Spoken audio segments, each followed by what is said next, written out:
ଆସ ବୁଲି ଯିବା ଆମ ଗାଁ ତଳକୁ ଦେଖିବା ସବୁ କ'ଣ ଫସଲ ହେଇଛି। ଇଏ ହେଉଛି ମଟାଳ କେଲୁଅ ମାଟି, ଯାହାକି କେମିତିଆ କ'ଣ ଫସଲ ହେଇଛି। ଇଏ ପିଆଜ, ସୋରିଷ ଆଉ କୋବି ଅନେକ ଲାଗିଛି। ତା ମଧ୍ୟରେ ସୋରିଷ ଶାଗ କରିକି ବିକନ୍ତି। ତାପରେ କୋବି, ବନ୍ଧାକୋବି ଲାଗିଛି। ଏଠି ଚୁଆ ତଡ଼ା ହେଉଛି 2 ଫୁଟ ଓସାରରେ। ଏଠି ପାଣି ମଡ଼ା ଯିବା ପାଇଁ ଏଠି ମେସିନ୍ ଲଗେଇକି କୋବିକି ପାଣି ଦିଅନ୍ତି। ତାପରେ ଏହା ଦେଖିଯିବା ଆମେ ସୋରିଷ ଫୁଲ ସବୁ ହେଇଛି, କେତେ ସୁନ୍ଦର ଲାଗୁଛି।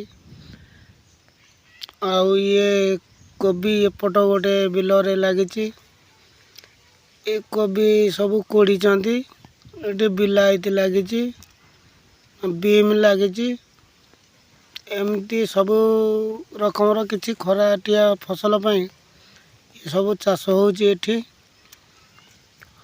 ବିଲାତି ଫଳ ହେଇନାହିଁ, ବିମ୍ ବି ଫଳ ହେଇନାହିଁ। ଏଇ ମାସେ ପାଖାପାଖି ହେବ ଲଗା ହେଇଛି, ମୁଁ ଯେତିକଟା ଜାଣିଛି। କୋବି ଏପଟ କିଆରି ଗୋଟେ ଲାଗିଛି। ଏମିତି ସବୁ ପ୍ରକାର। ଇଏ କୋବି ମାଘ ମାସ ସୁଦ୍ଧା ହେଇଯାଏ।